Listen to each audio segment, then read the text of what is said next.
Chapter जो था उस नाम था न खीजे न उद्विग्न हो। मैं एक बार पूछना चाहूंगा, क्या मेरा आवाज अच्छी तरह से सबको आ रहा है?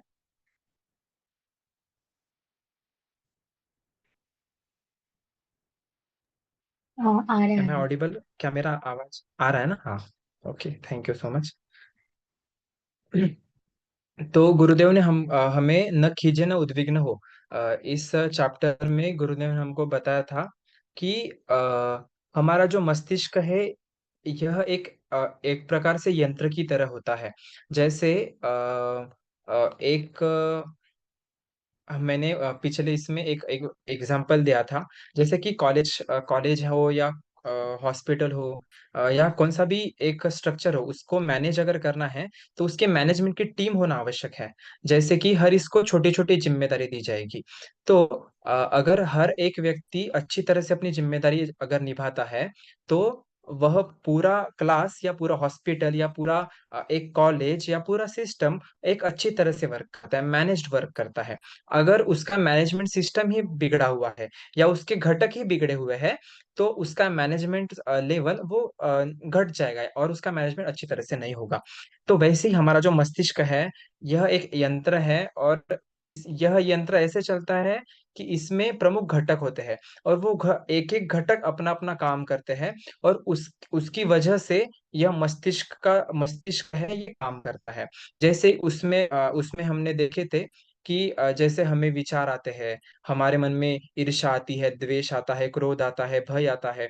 तो ये सब क्या है? तो इसमें बताया था कि ये हमारे मानसिक रोग होते हैं। जैसे कि हमें कभी क्रोध आता है या हमें कभी किसी के प्रति ईर्ष्या हो जाती है। तो ये सब चीजें जो है वो हमारी मानसिक संतुलन जो होता है वो लड़खड़ाने की वजह से ये छोटे छोटे मानसिक रोग होते हैं। और उसकी वजह से डिप्रेशन जैसी बीमारियां भी आती है। तो गुरुदेव ने बताया है कि मुख्य चार चीजें उसमें गुरुदेव ने बताया था। उसमें पहला था कि हमारा हमारा व्यवहार कैसा होना चाहिए, हमारा मूड कैसा होना चाहिए, हमारे विचार कैसे होना चाहिए, और सतर्कता सजगता कैसी होनी चाहिए। ये चार चीजें अगर हमारी अच्छी होती है तो हमारा व्यक्तित्व के ऊपर वो निखरता है और हमारा मस्तिष्क अच्छी तरह से काम करता है। तो यह एक छोटी सी समरी थी जो पिछले वाला जो चैप्टर था, न खीजे न उद्विग्न हो। अब हम आगे बढ़ेंगे। हमारा सबसे निकटवर्ती शत्रु जो सबको पता है वो क्रोध है। तो उसके बारे में हम अभी जानेंगे।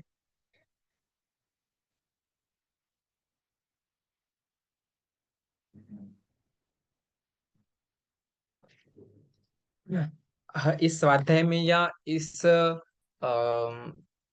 मतलब यहाँ पे हर एक जो मानव है, तो ऐसा कोई मानव नहीं है कि जिस जो क्रोध से छूटा हुआ होगा या जिसने क्रोध का सामना नहीं किया होगा।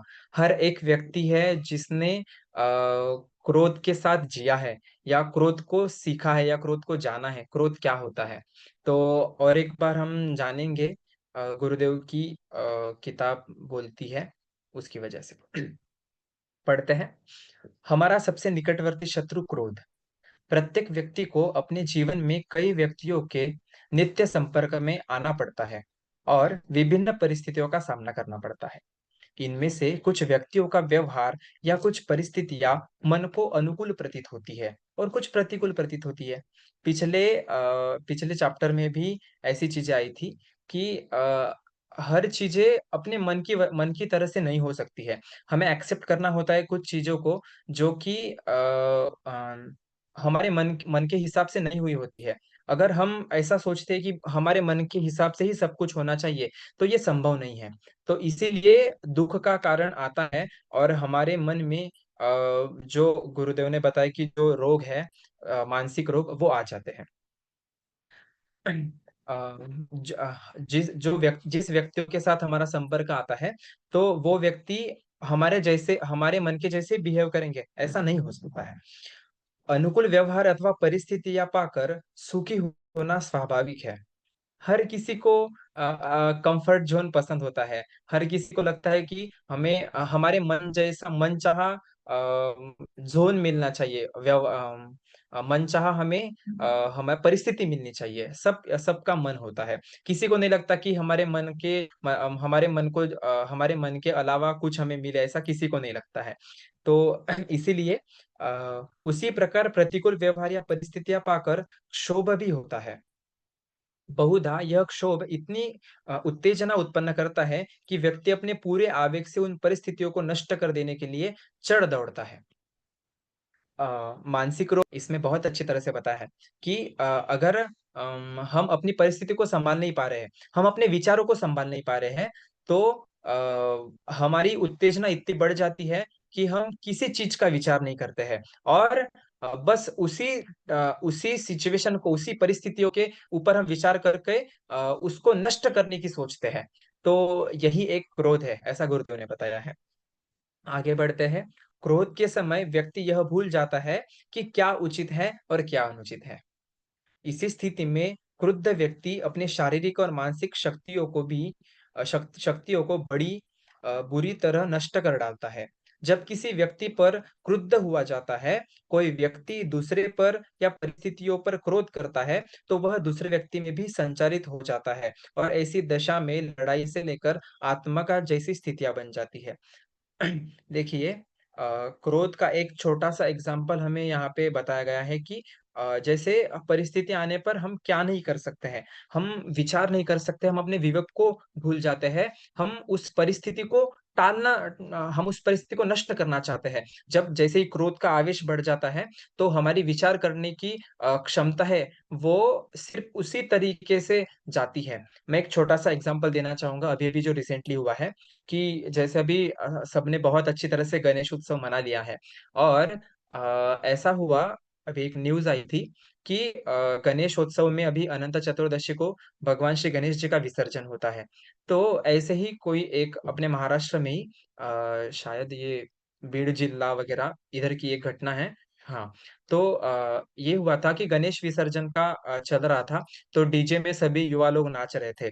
तो बहुत 2 एक घनिष्ठ दोनों घनिष्ठ मित्र थे, वो भी उस नाच गाने में सम्मिलित थे और वो भी गणेश जी का जो यात्रा थी विसर्जन की वो एन्जॉय कर रहे थे और वहाँ पे डांस कर रहे थे। रात के 2 बजे थे, उनका नाचना-गाना चल रहा था पर थोड़ा-सा कुछ उन दोनों के बीच में कुछ बातें हुई जो दोनों के मन को भाई नहीं।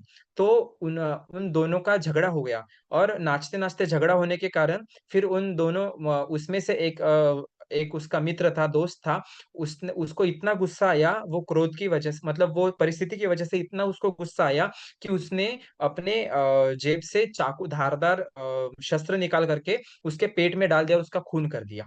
और वहाँ पे बहुत मतलब चेंगड़ जैसा हो गया और सब पूरी परिस्थिति वहाँ पे प्रतिकूल हो गई और वहाँ पे एक अच्छा माहौल था, जो गणेश जी को विसर्जन करना था। पर किसी एक छोटी बातों की वजह से किसी को अपनी जान गँवानी पड़ी और वो भी अपने घनिष्ठ मित्र के हाथों से। तो यहाँ इस स्टेज तक के अपना क्रोध का आवेश चढ़ सकता है।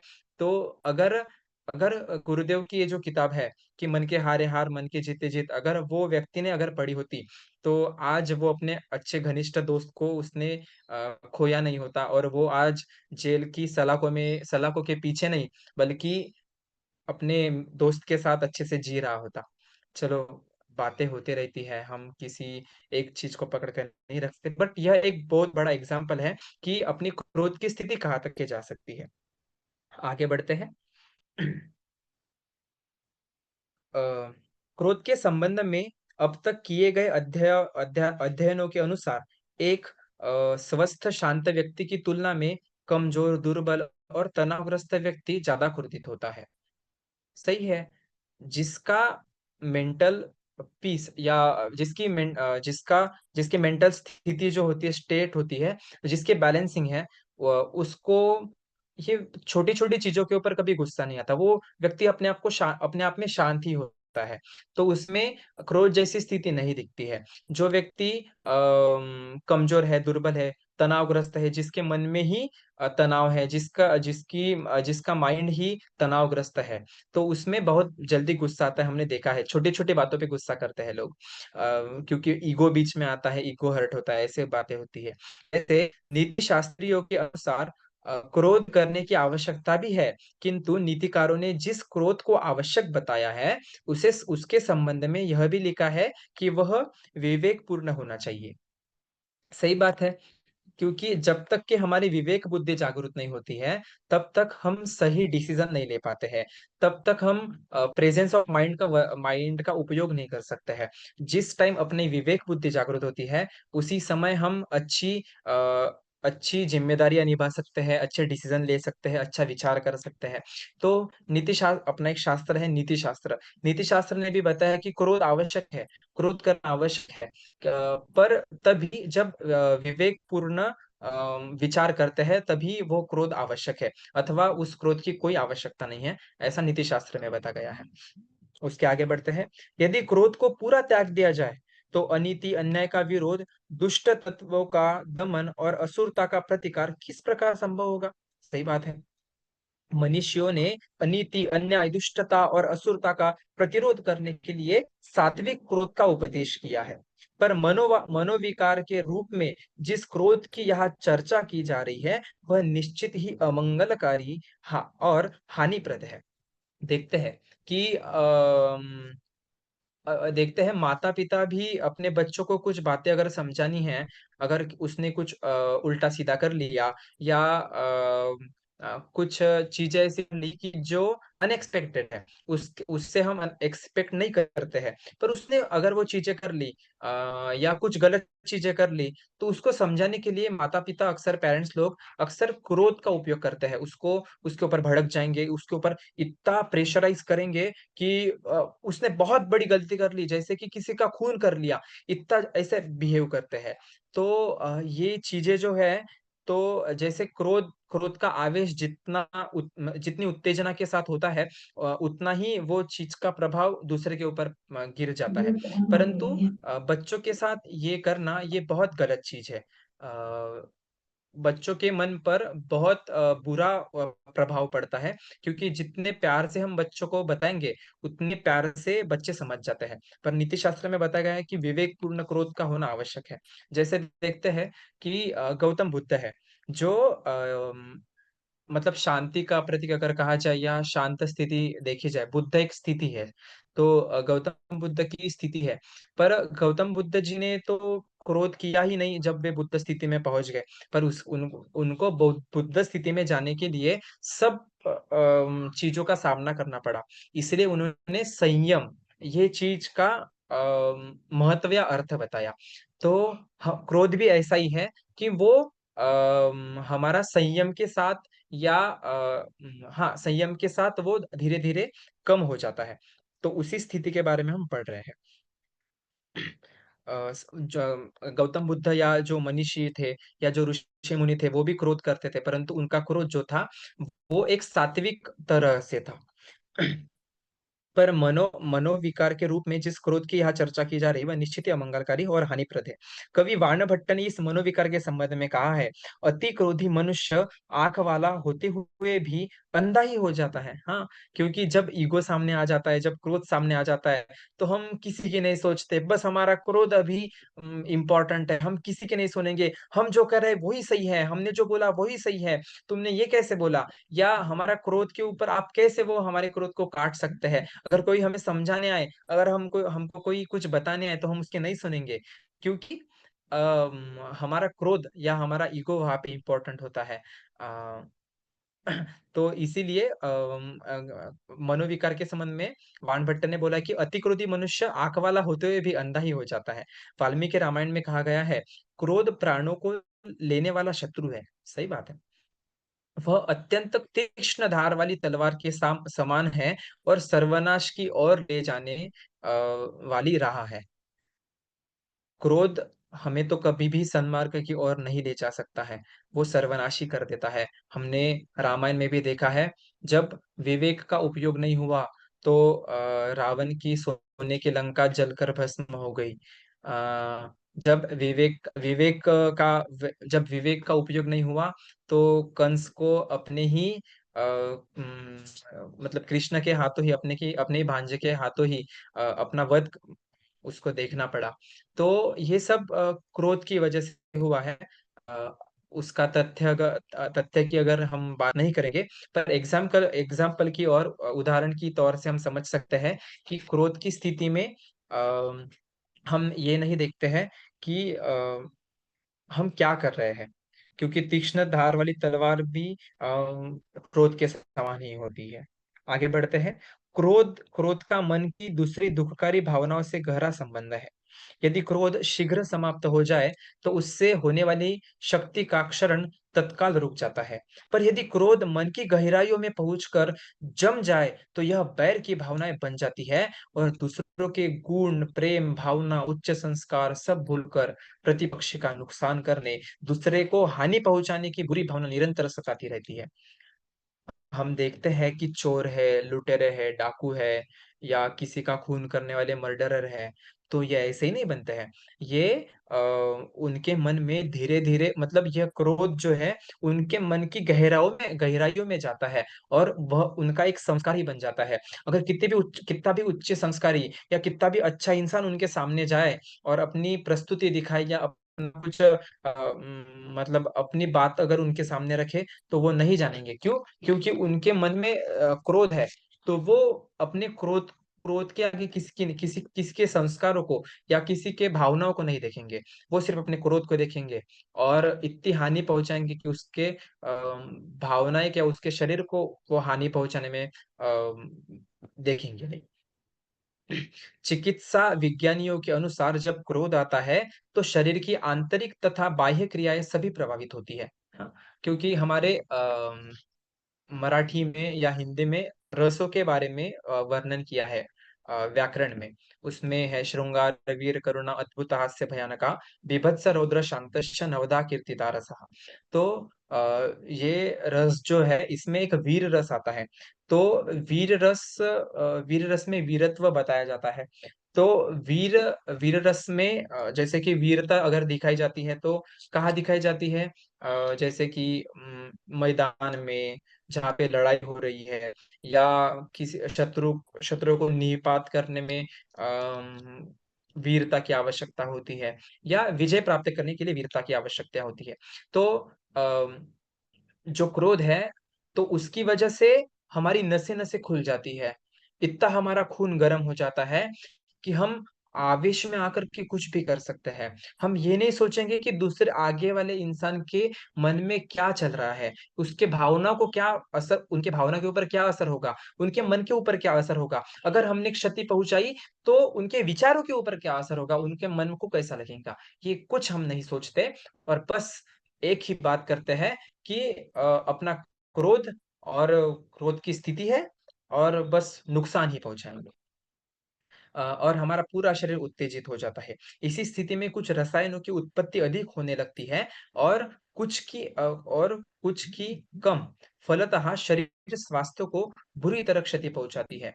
देखते हैं कि हमारा स हम पिछले लेक्चर में ही हमने देखा था स्वाध्याय में कि हम सभी की डेस्टिनी अगर कुछ है, तो वो शांति है। हम अगर मर जाते हैं, हम देह छोड़ देते हैं, तो सिर्फ़ हमारा देह शांत हो जाता है, परंतु आत्मा तो अजरामर है। तो आत्मा शांति की खोज में जाती है। जैसे इस शरीर में रह कर के आत्मा ने जो भी संस्कार प्राप्त कर लिए हैं, जो भी कर्म किए हैं, जो भी संचित है, प्रारब्ध है, वो सबको साथ में लेकर के वो तीनों मतलब वो शरीर को सूक्ष्म शरीर को साथ में लेकर के शांति की खोज के लिए या शांति प्राप्त करने के लिए वो ऊपर चली जाती है। पर शरीर यहाँ पे शरीर शांत हो जाता है, परंतु स्थूल शरीर जो है वो शांत होता है, परंतु सूक्ष्म शरीर जो है वो शांति की खोज में चला जाता है। तो हम सबकी डेस्टिनी शांति है। अगर हम शांति प्राप्त करना चाह रहे हैं, हम जप कर रहे हैं, हम तप कर रहे हैं, हम पूजा कर रहे हैं, हम अर्चना कर रहे हैं, हम यज्ञ कर रहे हैं, हम अच्छे विचार कर रहे हैं, हम सद्बुद्धि की प्राप्ति के लिए गायत्री मंत्र का जाप कर रहे हैं, हम सद्बुद्धि की प्राप्ति के लिए सबसे प्रेम से व्यवहार कर रहे हैं, हम सद्बुद्धि की प्राप्ति के लिए हम अच्छे विचारों का स्मरण कर रहे हैं, हम सद्बुद्धि की प्राप्ति के लिए स्वाध्याय कर रहे हैं और हम ये सब चीज़ें कर रहे हैं और उसके साथ में अगर हम अपने क्रोध को हम अगर कंट्रोल नहीं कर पाते हैं, तो हमारी शांति के ऊपर उसका प्रभाव पड़ता है, हमारे आत्मिक संस्कारों पर ऊपर उसका प्रभाव गिरता है और उसकी वजह से हमारी डेस्टिनी है, हम जिस शांति के लिए हमारा जो यह एक प्रवास चल रहा है, वो कहीं तो भी रुक जाता है। रुकता नहीं परंतु उसमें एक खंडन खंडन आ जाता है और उसकी वजह से जो हमें चाहिए, वो जल्दी नहीं मिलता है। देखते हैं कि क्रोध आते ही शरीर की मांसपेशियाँ खींचने लगती है। हाथ और पैर की मांसपेशियों में तो विशेष रूप से खिंचाव आता है, क्योंकि लड़ाई की स्थिति में इन्हीं अंगों से सबसे ज़्यादा जोखिम उठाना पड़ता है। चेहरे पर भी खिंचाव आने लगता है। देखते हैं किस किस अगर हमको अगर कोई इंसान बोल नहीं रहा है और हमको जानना है कि वो कौन-से मूड में है, उसके मन में उसके विचार क्या चल रहे हैं, तो सिर्फ़ उसके एक्सप्रेशन से हम जान सकते हैं कि उसका मूड क्या चल रहा है, वो क्या सोच रहा है, उसके मन में क्रोध है, प्रेम है, करुणा है, शांति है, क्या चल रहा है, सिर्फ़ उसके एक्सप्रेशन से हम जान सकते हैं। तो यही है कि जब मन में क्रोध आता है, तो पूरे चेहरे के एक्सप्रेशन हमारे बिगड़ जाते हैं, खिंचाव आ जाता है, तनाव आ जाता है और हमारी स्थिति ऐसी हो जाती है कि वो क्रोध को बाहर निकालने के लिए हमारे हाथ-पाँव तक आगे बढ़ते जाते हैं, जोखिम उठानी पड़ती पड़ती है। मांसपेशियों के खिंचाव का परिणाम पूरे शरीर पर पड़ता है और हाथ-पैर तथा चेहरे के अतिरिक्त अन्य अंग भी खींचने सिकुड़ने लगते हैं। इसके अतिरिक्त क्रोध की अवस्था में श्वसन भी बहुत प्रभावित होता है। वैज्ञानिकों के अनुसार यह सब इस कारण होता है कि क्रोध की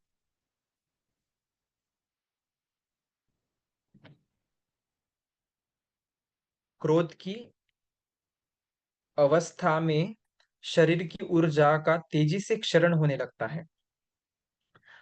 यही है कि क्रोध आते ही पूरे हमारे शरीर में उसका प्रभाव आता है और उसका प्रभाव आने की वजह से हमारी मांसपेशियाँ हैं, वो मांसपेशियाँ खींचने लगती है।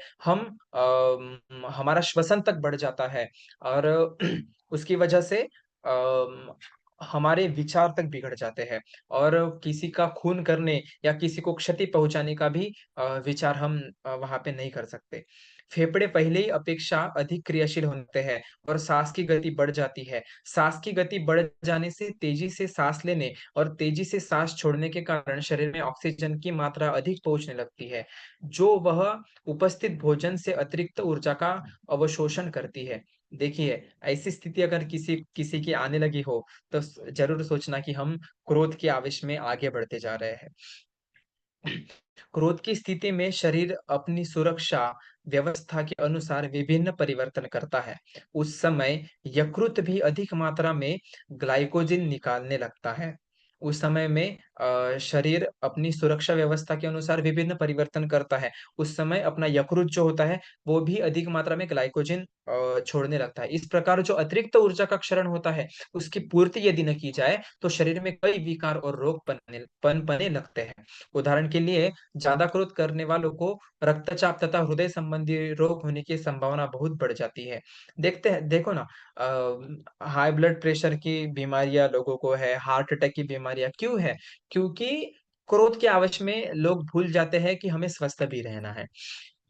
यह तो सभी जानते हैं कि जब क्रोध आता है तो हृदय की धड़कन आम स्थिति की अपेक्षा कई गुना अधिक बढ़ जाती है और हृदय पर पूर्वापेक्षा अधिक दबाव पड़ता है। इस स्थिति में हृदय की धड़कन बढ़ जाने के कारण शरीर में रक्त का परिभ्रमण भी पहले की अपेक्षा ज़्यादा होने लगता है।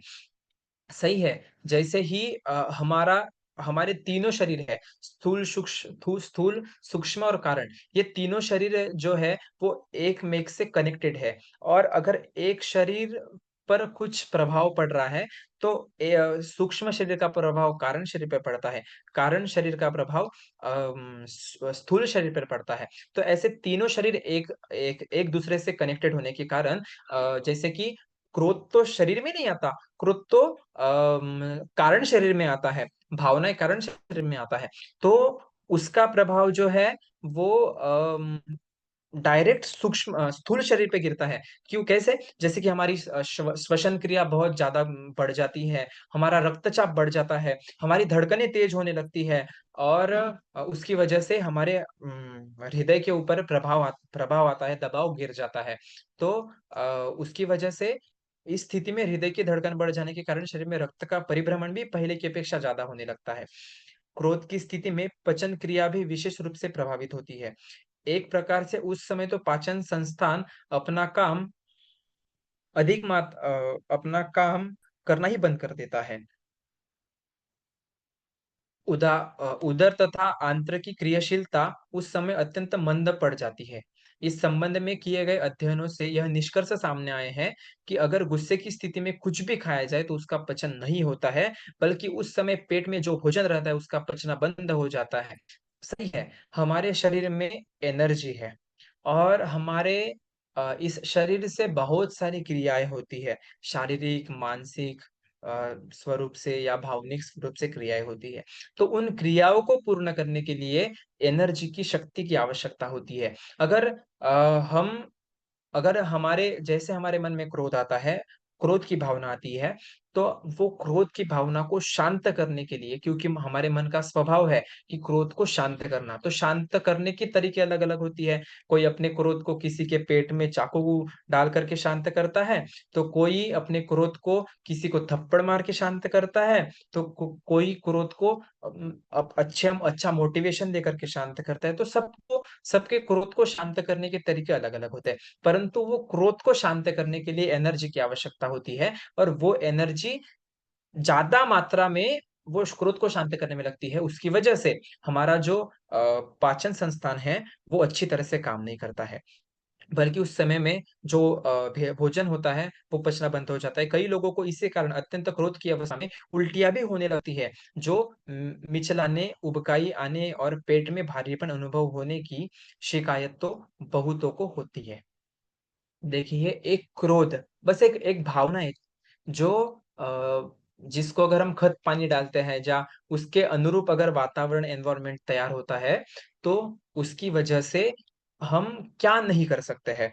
हमारे मन में अगर आता है कि किसी का हमें मतलब किसी के प्रति हमारे मन में क्रोध आता है, ईर्ष्या आती है, द्वेष आता है, तो उसको अगर उसका वो क्रोध का एनवायरनमेंट अगर मिल जाता है, वातावरण मिलता है, तो उसकी उपेक्षा में उत्तेजना बढ़ती है, आवेश बढ़ता है और क्रोध की स्थिति बहुत आगे बढ़ जाती है। अ, अभी 4 मिनट बचे हैं, 5 मिनट बचे हैं अभी अपना इसके लिए, तो ये एक पैराग्राफ करते हैं। उसके बाद में हम अपना स्वाध्याय जो है वो बंद कर देंगे। क्रोध की अवस्था में यह भी देखा गया है कि मुंह एकदम सूख जाता है। उस समय मुंह के भीतर लार बनने की प्रक्रिया एकदम मंद पड़ जाती है। यही कारण है कि गुस्सा उतर जाने के बाद बहुतों को जोर की प्यास लगती है। देखिए, कई लोग अभी उसको फ्लैशबैक होने लगा होगा कि हाँ, ये सब चीजें मेरे साथ हो उस टाइम में हो रही थी। यही कारण है कि गुस्सा उतर जाने के बाद बहुतों को जोर की प्यास लगती है। कई लोग तो क्रोध की स्थिति में ही पानी पीते हैं। पानी पीकर उसने क्रोध की उक्ति सर्वविदित है। इस अवस्था में ठीक से बोलते भी नहीं बनता, क्योंकि मुंह की वे ग्रंथियां जो बोलने में विशेष रूप से सहायक होती है, अकड़ने जकड़ने लगती है और उस कारण शब्दों का उच्चारण ठीक से नहीं हो पाता। त के स्थान पर ट, प के स्थान पर फ जैसे शब्दों का उच्चारण न चाहते हुए भी हो जाता है। अ, एक मेरा यहाँ पे मैं अपनी बात आपको यहाँ पे शेयर करना चाहूँगा। जब क्रोध का एक समय आता है, जब इंसान को बहुत क्रोध आता है, तो मुझे अगर क्रोध आता है, तो मैं मेरी पूरी बॉडी जो है वो बहुत गर्म होने लगती है और मेरा मस्तिष्क जो है वो पीछे की वेन्स है ये यहाँ से पूरा दुखने लग जाता है और शब्दोच्चार जो है वो मुँह से अच्छे से नहीं निकलते नहीं हैं और उस समय में पूरे आँखों से गर्म हवाएँ निकलने लगती है। तो मतलब एक क्रोध की वजह से हमारा पूरा शरीर उसके इसमें प्रभावित हो जाता है। आँखों पर भी क्रोध का प्रभाव पड़ता है। उस समय आँख की दृष्टि सीमा में फैलाव आ जाता है। यही कारण है कि बहुत अधिक क्रोध करने वालों अ वालों को नेत्र रोग उत्पन्न हो जाते हैं, है ना। और बहुत से लोग जो है उनके हम फेस के ऊपर देखेंगे तो 24/7 उनके चेहरे पे क्रोध क्रोध का ही उनका चेहरा दिखता है, उनके फेस एक्सप्रेशन क्रोध जैसे दिखते हैं। कई कई के आंखें सदैव लाल ही दिख जाते हैं। कई कई के साथ बात करने की इच्छा भी नहीं होती है कि ये व्यक्ति, क्या पता मैं एक बात बोलूं और वो ये क्रोध कर जाए। तो इतना प्रभाव हमारे शरीर के ऊपर गिरता है। शरीर के विशेष अंगों पर क्रोध के प्रभाव की यहाँ चर्चा की गई है। वस्तुतः वो पूरा शरीर ही क्रोध से प्रभावित होता है और उस स्थिति का हजारों नसों पर दबाव पड़ता है। तंत्रिका तंत्र भी इससे प्रभावित होता है। और हमारे शरीर में जो तीन दोष है, वात पित्त और कफ, और वात पित्त और कफ, ये तीन दोष है। तो जो पित्त है, मतलब जिसको पित्त रोग होता है, तो जो व्यक्ति ज्यादा क्रोध करता है उसका पित्त दोष ज्यादा बढ़ता है, ऐसा आयुर्वेद का मानना है।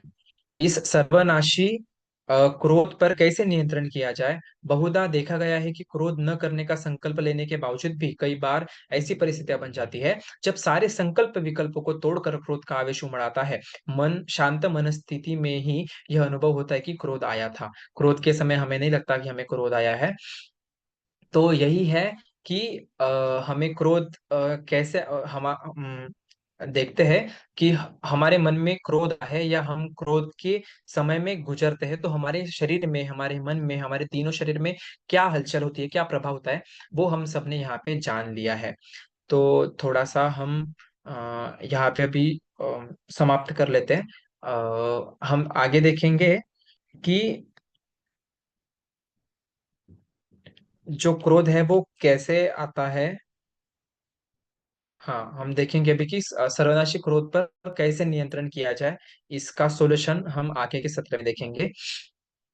तो यहाँ पे हमने यही देखा है कि हमारी मनस्थिति की वजह से हम अ, हमारे क्रोध की स्थिति की वजह से हम हमारा आवेश बढ़ता है, उत्तेजना बढ़ती है, और उसकी वजह से हमारा पूरा शरीर क्रोध की वजह से प्रभावित होता है। ये हमने देखा है। तो थैंक यू सो मच। यहाँ पे हमारा अभी सत्र भी संपन्न होने वाला है, तो मैं यहाँ पे रुकता हूँ। किसी को कुछ डाउट हो तो आप पूछ सकते हो। साहिल, बहुत अच्छे से समझाया तुमने, उदाहरण भी दिए। तो ये बहुत जरूरी होता है कि हम जब समझाते हैं तो उसके साथ अगर अगर उदाहरण भी दिए तो ज्यादा समझ में आता है। आज बहुत सुंदर क्रोध के बारे में हमने आज मन के हारे हार मन के जीते जीत में पढ़ा है कि अगर परिस्थिति हमारे अनुकूल रहती है तो सब बढ़िया लगता है, मतलब कंफर्ट लगता है। लेकिन विपरीत होती है, हमारे मन के जैसे नहीं जब होती है, तो फिर क्रोध आता है। और क्रोध से क्या क्या हमारे शरीर पे प्रभाव होता है वो बहुत ही अच्छे गुरुदेव ने बताया है। अगर ये किताबें, तो हम एक प्रकार से जागरूक होते हैं। तुमने जो अपनी स्थिति बताई कि जब मुझे क्रोध आता है तो मेरे शरीर पे क्या क्या परिणाम होता है, ये जागरूक होके तुमने जो अनुभव शेयर किया, ये बहुत बढ़िया। हर एक ने ऐसा अनुभव अपना अपना सोचना चाहिए कि मेरे ऊपर क्या प्रभाव पड़ता है। मेरे भी वर्ड्स जो है वो बदल जाते हैं, त की जगह फ, ऐसा मेरा भी होता है। लेकिन अभी मुझे क्रोध बहुत कम आता है, मतलब ये मैं थोड़ी अचीवमेंट समझती हूँ। और क्रोध से अपनी आत्मा की शक्ति एकदम मतलब कम हो जाती है। इसलिए आत्मा की शक्ति को अगर बरकरार रखा जाए और बढ़ाने की कोशिश करे, तो फिर हमें क्रोध से बचना चाहिए, अपने आप को बचाना चाहिए। और क्रोध